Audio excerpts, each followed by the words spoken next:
My parents cut me off to teach me independence, but pay for my sister's college. 2 years ago, on a bright summer afternoon, my parents called me into the living room for what I thought would be a routine family discussion. Little did I know, that conversation would set the stage for years of struggle and emotional upheaval. I had just turned 18, fresh out of high school, and was gearing up to start college. With dreams of higher education and a promising future ahead, I had already begun applying to several universities. My excitement, however, was about to be dimmed by the harsh reality my parents laid before me. "We think it's time for you to learn the value of independence," my father began, his voice steady but devoid of warmth. My mother nodded in agreement, her usual kind demeanor replaced by a stern expression. "You'll need to cover your own tuition and living expenses. We believe this will teach you responsibility and prepare you for the real world." At first, I was too stunned to respond. We had always been a close-knit family. My parents had never indicated that they would pull financial support at such a critical juncture. I swallowed my disappointment and tried to mask the hurt. Perhaps they had a point. Perhaps this was a necessary step toward adulthood. "Okay," I said, my voice barely above a whisper. "I'll figure it out." Thus began my journey into self-reliance. Determined to make things work, I threw myself into finding ways to pay for my education. Fortunately, I had some savings from part-time jobs I had worked during high school. It wasn't much, but it was a start. I enrolled in a local college and took up 2 part-time jobs to cover tuition, rent, and other expenses. Balancing work and academics was grueling. My weekdays started at dawn and ended well past midnight.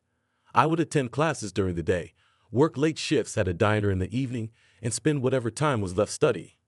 The exhaustion was constant, but I powered through, telling myself that every hardship was a step toward building a better future. Occasionally, I reached out to my parents for small financial help, a little extra for groceries or unexpected bills. To their credit, they helped when they could, but their stance remained firm. I had to be independent. Despite the challenges, I managed to keep my grades decent, though far from what I had hoped. Everything changed one evening when I received a call from my younger sister, Lily. She had just turned 18 and was preparing to start college. "Guess what?"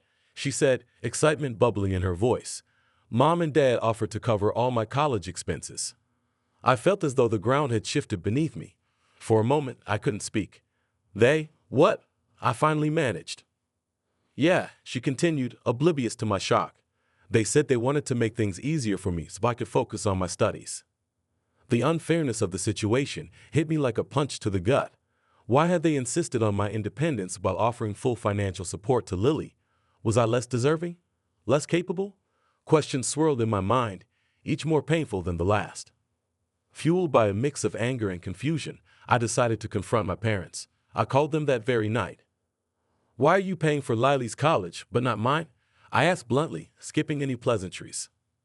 There was a pause on the other end of the line before my mother spoke. "We didn't think you'd take it personally," she said hesitantly. "We'd honestly thought it was the best decision at the time. We weren't sure we could afford to send both of you to college without financial strain." "And now you can afford it?" I asked, my voice rising. "Mom, you're an accountant. You must have known your financial situation back then. This doesn't make any sense." After a long and uncomfortable silence, my father finally admitted the truth. "We thought it was safer to bet on Lily. She's always been the better student, and we wanted to make sure at least one of you had the best chance at success." Their words felt like a betrayal.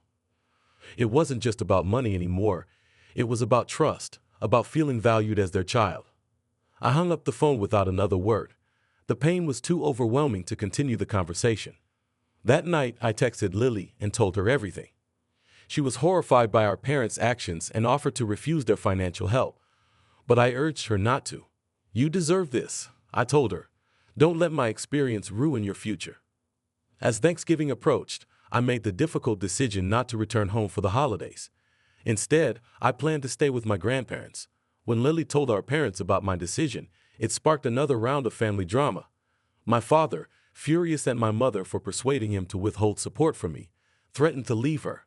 The situation spiraled out of control, with both of them blaming each other for the fallout. Despite their pleas, I stuck to my decision. I needed time and space to process everything. My grandparents, always supportive, welcomed me with open arms. Spending time with them provided a much-needed reprieve from the chaos. Meanwhile, my parents began marriage counseling, hoping to mend their fractured relationship.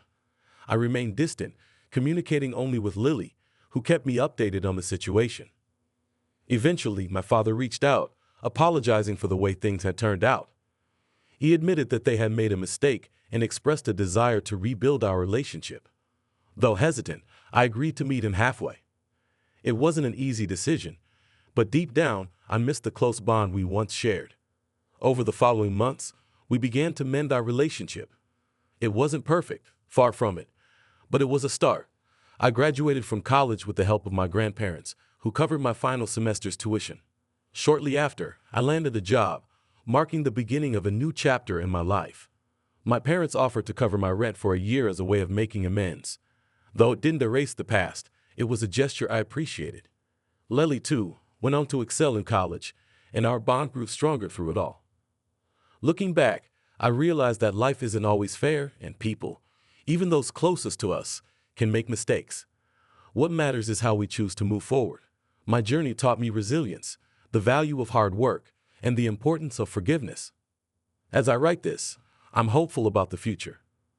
My parents and I continue to work on our relationship, one step at a time. Trust, once broken, takes time to rebuild, but with effort and understanding, it's possible. And so, my story comes to a close, not with a perfect ending, but with hope for a better tomorrow.